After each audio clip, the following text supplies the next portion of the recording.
Hello everyone and welcome to Vijayar life tech channel. మీరు ఈ video చూశాక ఎగ్జిక్యూషన్ అంటే ఏంటి, ఎప్పుడు ఎగ్జిక్యూషన్ పిటిషన్ని దాఖలు చేస్తారు, ఎగ్జిక్యూషన్ పిటిషన్ యొక్క పర్పస్ ఏమిటి, లీగల్ ప్రొవిజన్స్ ఏ విధంగా ఉన్నాయి, మరియు ఎటువంటి డిగ్రీస్కి ఈ ఎగ్జిక్యూషన్ పిటిషన్ని అప్లై చేయగలము, ఎగ్జిక్యూషన్ పిటిషన్ ఫైల్ చేయడానికి లిమిటేషన్ ఏమైనా ఉందా, అలాగే ఈ ఎగ్జిక్యూషన్ పిటిషన్ని ఎవరు ఫైల్ చేయగలరు అనే విషయాలను మీరు ఈ వీడియో చూశాక తప్పక అర్థం చేసుకోగలరు. ఓకే, మీరు కనుక మొదటిసారి ఈ ఛానల్ను చూస్తున్నట్లయితే please subscribe and post your valuable opinion on this video in comment box and please share this video who need this particular information. Okay, next ఈ ఎగ్జిక్యూషన్ పిటిషన్ గురించి తెలుసుకునే ముందు మనం కొన్ని లీగల్ టర్మ్స్ గురించి తప్పకుండా తెలుసుకోవాలి. అప్పుడు మాత్రమే క్లియర్ గా ఎగ్జిక్యూషన్ పిటిషన్ గురించి తెలుసుకోగలము. మొదటగా డిక్రీ అనగా ఏ formal expression and education of the courts, అంటే సివిల్ కేసులలో కోర్టు ఇచ్చే తుది తీర్పు అని చెప్పవచ్చు. మీకు ఈ డిక్రీ గురించి డీటెయిల్ ఎక్స్ప్లెనేషన్ కావాలనుకుంటే ఒకసారి ఈ వీడియో చూడండి, then you can understand what is a decree. Okay, and next one decree holder. Degree holder అంటే ఎవరు? కోర్టు ఒక డిగ్రీని ఎవరికైతే ఫేవర్ గా పాస్ చేస్తుందో వారిని డిగ్రీ హోల్డర్ అని చెప్పవచ్చు. సింపుల్ గా winner of the case. And next one judgment debtor. Judgment debtor అంటే ఎవరు? కోర్టు ఒక డిగ్రీని ఎవరికైతే వ్యతిరేకంగా పాస్ చేస్తుందో వారిని జడ్జిమెంట్ డెటార్ అంటారు. సింపుల్ గా లూజర్ ఆఫ్ ది కేస్ అని చెప్పవచ్చు. And next one execution. Execution అంటే ఏంటి? ఎగ్జిక్యూషన్ అనగా కోర్టు యొక్క ఆర్డర్ ని కానీ లేదా డిగ్రీని కానీ అమలు పరిచే ప్రాసెస్ ని ఎగ్జిక్యూషన్ అని చెప్పవచ్చు. Okay, and next one attachment. Attachment అంటే ఏంటి? అటాచ్మెంట్ అనగా లీగల్ గా ఒక ప్రాపర్టీని కోర్టు ద్వారా సీజ్ చేయడం. ఆ ప్రాపర్టీ మూవబుల్ అయి ఉండొచ్చు లేదా ఇమ్మూవబుల్ కూడా అయి ఉండొచ్చు. అటాచ్మెంట్ గురించి మీకు కొంచెం క్లియర్ గా డీటెయిల్ గా తెలుసుకోవాలనుకుంటే ఒకసారి ఈ వీడియో చూడండి. మీరు ఈ వీడియో చూసాక అటాచ్మెంట్ గురించి కొంత అవగాహన అనేది ఖచ్చితంగా వస్తుంది. And next one sale proclamation. Sale proclamation అంటే ఏంటి? సేల్ అంటే మనకు తెలిసిన విషయమే, అమ్మకం అని. మరి ప్రొక్లమేషన్ అంటే ప్రకటన అని అర్థం. ఇక్కడ సేల్ ప్రొక్లమేషన్ అనగా కోర్టు ఒక ప్రాపర్టీని వేలం వేసే ముందు ఒక పబ్లిక్ నోటీస్ జారీ చేస్తుంది. దీన్ని మనం సేల్ ప్రొక్లమేషన్ అని చెప్పవచ్చు. Okay, next one arrest warrant. Warrant for attachment. ఇలా ఒక పర్సన్ ని అరెస్ట్ చేయమని కానీ లేదా ఒక ప్రాపర్టీని సీజ్ చేయమని కానీ కోర్టు ఆదేశాలు ఇస్తుంది. దీన్ని కోర్టు యొక్క వారెంట్ అని చెప్పవచ్చు. మీకు అటాచ్మెంట్ గురించి ఇందాక చెప్పినట్టుగా ఈ వీడియో ఒకసారి చూడండి, మీరు అటాచ్మెంట్ గురించి క్లియర్ గా అర్థం అవుతుంది. And next one civil prison. Civil prison అనగా ఏంటి? ఎవరైతే కోర్టు యొక్క ఆర్డర్ ని పట్టుబడకుండా ఉంటారో వారిని ఒక ప్లేస్ లో ఉంచడం జరుగుతుంది, అంటే ఒక ప్లేస్ లో డిటైన్ చేయడం జరుగుతుంది. ఆ ప్లేస్ ని సివిల్ ప్రిజన్ అని అంటారు. మళ్ళీ క్రిమినల్ ప్రిజన్ వేరు, క్రిమినల్స్ ని వేరుగా ఉంచడం జరుగుతుంది. Okay, next one delivery of position. Delivery of position అంటే ఏంటి? కోర్టు సహాయంతో డిగ్రీ హోల్డర్ ఒక ఇమ్మూవబుల్ ప్రాపర్టీని స్వాధీనం చేసుకోవడం అని చెప్పవచ్చు. Okay, next one stay of execution. Stay of execution అంటే ఏంటి? సాధారణంగా ఏదైనా పార్టీ ఇప్పుడు అపీల్ కి వెళ్ళినప్పుడు ఈ స్టే ఆఫ్ పిటిషన్ ని మనం గమనించవచ్చు. ఒక కేసులో ఏ అనగా సస్పెన్షన్ అని అర్థం. ఒక డిగ్రీ యొక్క ఎగ్జిక్యూషన్ ని టెంపరీగా సస్పెండ్ చేయడాన్ని మనం స్టే ఆఫ్ ఎగ్జిక్యూషన్ అని చెప్పవచ్చు. Okay, next one receiver. Receiver అంటే ఎవరు? కోర్టు సాధారణంగా ఏదైనా డిగ్రీ పాస్ చేసినప్పుడు దాన్ని అమలు పరచడానికి ఒక పర్సన్ ని అపాయింట్ చేస్తుంది. ఆ పర్సన్ ని రిసీవర్ అని చెప్పవచ్చు. ఈ పర్సన్ ఎందుకు అపాయింట్మెంట్ చేస్తుంది? ఈ పర్సన్ ఆ డిగ్రీని అమలు పరిచేలాగా చూస్తాడు, మరియు ఆ డిగ్రీ అమలు పరిచేంత వరకు ఆ ప్రాపర్టీ యొక్క మెయింటెనెన్స్ చూడడం జరుగుతుంది. ఇలా రిసీవర్ అని అపాయింట్ చేయడం జరుగుతుంది. And next one objection petition. Objection petition అంటే ఏంటి? జడ్జిమెంట్ డెటార్ గానీ లేదా వేరే ఎవరైనా వ్యక్తులు గానీ డిగ్రీ అమలు పరచకుండా ఆపడానికి ఒక అబ్జెక్షన్ పిటిషన్ ని కోర్టులో ఫైల్ చేస్తారు. దీన్ని మనం అబ్జెక్షన్ పిటిషన్ అని చెప్పవచ్చు. And next one transfer of degree. ఒక కోర్టు పాస్ చేసిన డిగ్రీని అమలు పరచడం కోసం వేరొక కోర్టుకి బదిలీ చేస్తుంది. ఇలా బదిలీ చేయడాన్ని ట్రాన్స్ఫర్ ఆఫ్ డిగ్రీ అని చెప్పవచ్చు. ఇలా కొన్ని లీగల్ టర్మ్స్ ఈ ఎగ్జిక్యూషన్ సంబంధించి ఇప్పటి వరకు మనం చూసాం. And next one who can file A execution petition. ఎవరు ఈ ఎగ్జిక్యూషన్ పిటిషన్ ని ఫైల్ చేయగలరు అంటే ఎవరైతే డిగ్రీ హోల్డర్ ఉంటారో తను ఈ ఎగ్జిక్యూషన్ పిటిషన్ ని ఫైల్ చేయగలడు.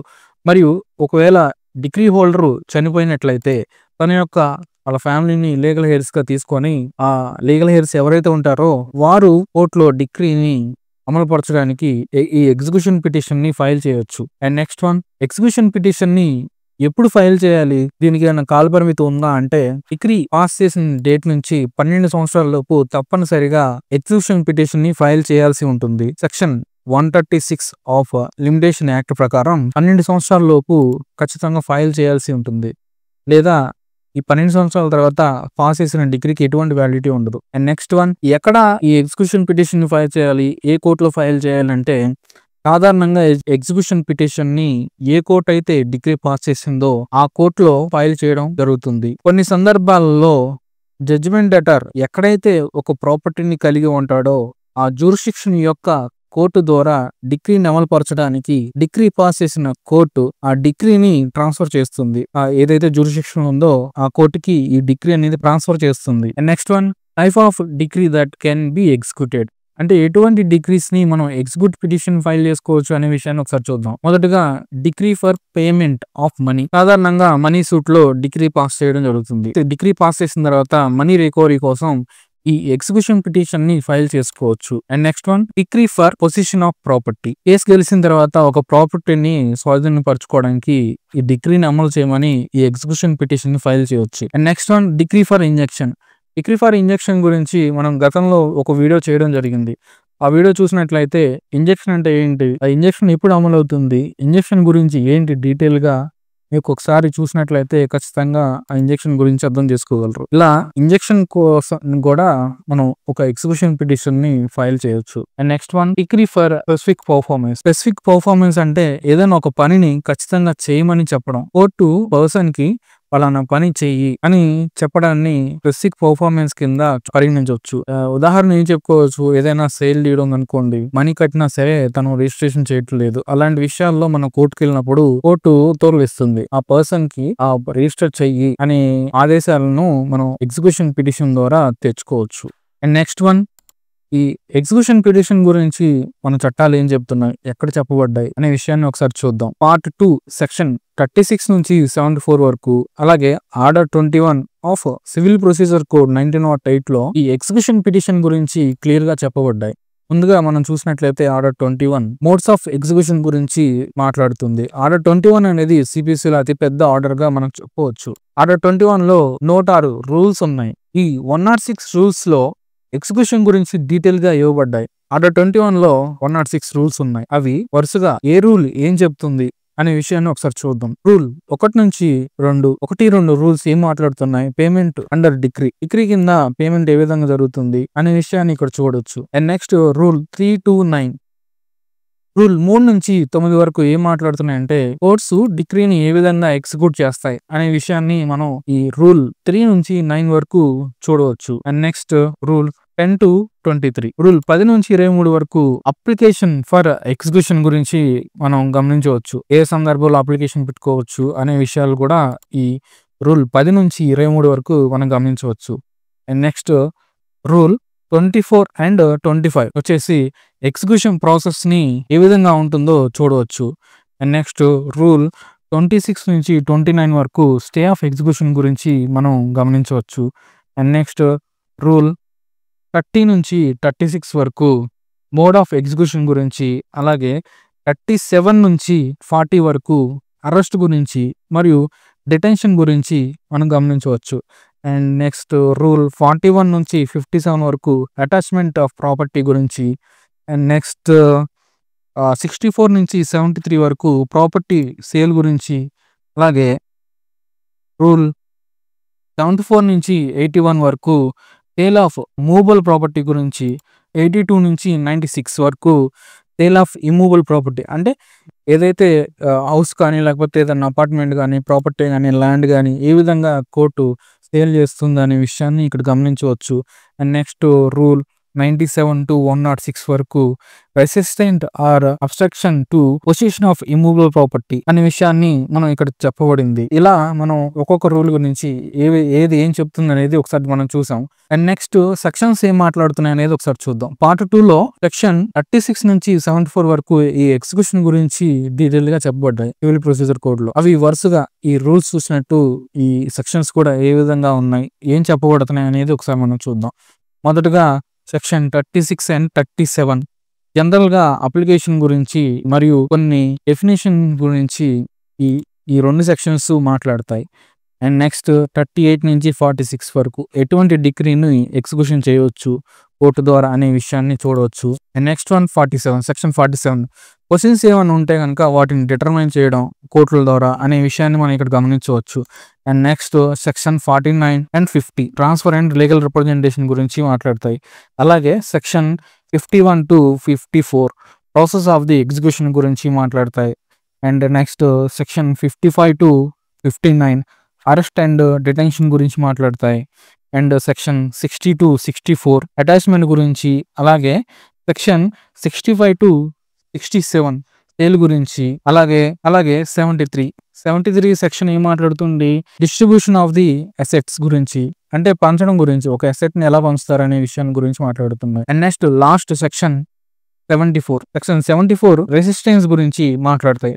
అంటే రెసిస్టెన్స్ టు ఎగ్జిక్యూషన్ గురించి రెసిస్టెన్స్ ఏ విధంగా ఉంటుంది అనేది సెక్షన్ 74లో గమనించవచ్చు. ఇలా కొన్ని సెక్షన్స్ ఎగ్జిక్యూషన్ గురించి డీటెయిల్ గా చెప్పడం జరిగింది. ఓకే, నెక్స్ట్ వన్ ఇక్కడ ఇంపార్టెంట్ విషయాలు వచ్చేసి ఎగ్జిక్యూషన్ పిటిషన్ లో నోటీస్ అనేది చాలా ముఖ్యమైన విషయం. నోటీస్ టు జడ్జిమెంట్ అటార్ ఖచ్చితంగా నోటీస్ ఇవ్వాల్సి ఉంటుంది. కోర్టు డిగ్రీని అమలు పరిచే ముందు ఆపోజిట్ పార్టీకి నోటీస్ ఖచ్చితంగా ఇస్తుంది. And next one stay of execution అంటే మనం చూసాం, ఏదైనా ఒక పార్టీ అప్పీల్కి వెళ్ళినప్పుడు ఈ స్టే ఆఫ్ ఎగ్జిక్యూషన్ ని మనం చూడవచ్చు. Opposite party May seek stay of execution అంటే అదే చెప్తున్నాను. అండ్ నెక్స్ట్ పార్షియల్ ఎగ్జిక్యూషన్ అంటే కోర్టు పాస్ చేసిన డిగ్రీలో కొంత భాగం మాత్రమే అమలు చేయబడి ఉంటే గనక మిగతా పార్ట్ను కూడా అమలు చేయడానికి కోసం కోర్టును అడగొచ్చు ఈ ఎగ్జిక్యూషన్ పిటిషన్ ద్వారా. ఓకే, అండ్ నెక్స్ట్ వన్ ఇలా వరకు మనం డిగ్రీ గురించి చూసాం. డిగ్రీ అంటే ఏంటో, డిగ్రీ హోల్డర్ అంటే ఎవరు, జడ్జిమెంట్ అటార్ అంటే ఎవరు అనే విషయాన్ని మనం చూసాం. ఇప్పుడు ఇక్కడ డిగ్రీ హోల్డర్ వచ్చేసి కేసు గెలుస్తాడు, ఎగ్జిక్యూషన్ ఫైల్ చేసిన అధికారం పొందుతాడు, ఇలా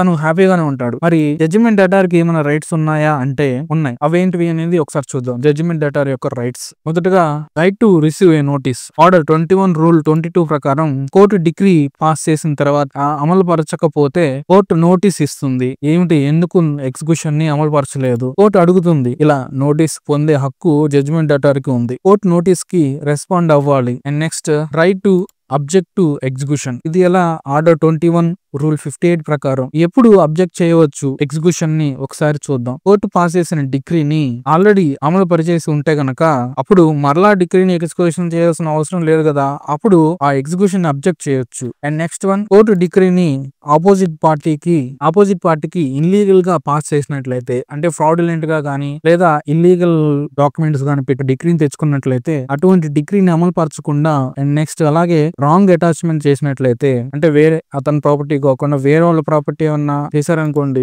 లేదా చేయకూడని ప్రాపర్టీ చేసినట్లయితే అప్పుడు కూడా ఇతను అబ్జెక్ట్ చేయొచ్చు ఆ ఎగ్జిక్యూషన్ ని. దీని ప్రకారం ఆర్డర్ 21 రూల్ 58 ప్రకారం. And next one right to claim exemption from attachment. Section 60 ప్రకారం కొన్ని ప్రాపర్టీస్ అటాచ్మెంట్ నుంచి మినహాయింపు పొందవచ్చు. అవేంటివి, వర్కింగ్ టూల్స్ గానీ లేదా నెసెసరీ క్లాతింగ్ కానీ, బేసిక్ హౌస్ హోల్డింగ్స్ గూడ్స్ కానీ, అగ్రికల్చర్ టూల్స్ కానీ, లేదా శాలరీలో కొంత భాగాన్ని కానీ, ఇలాంటి విషయాలను అటాచ్ చేసినట్లయితే జడ్జిమెంట్ అటార్ ఖచ్చితంగా అబ్జెక్ట్ చేయొచ్చు అటువంటి డిగ్రీని ఎన్ఫోర్స్ చేయకుండా. ఇలా కొన్ని విషయాలను జడ్జిమెంట్ అటార్ మినహాయింపు పొందవచ్చు. And next one right to appeal or review. Judgment debtor appeal కి వెళ్ళొచ్చు, లేదా ఆ డిగ్రీని మళ్ళీ ఒకసారి సరిచూడమని రివ్యూ కి వెళ్ళవచ్చు. And next one right to settlement the degree. Settlement అంటే మనీ సీట్ లో డిగ్రీ అనుకోండి, అది ఇన్స్టాల్మెంట్ లో ప్లే చేస్తాను అనే విషయాన్ని సెటిల్ చేసుకోవచ్చు.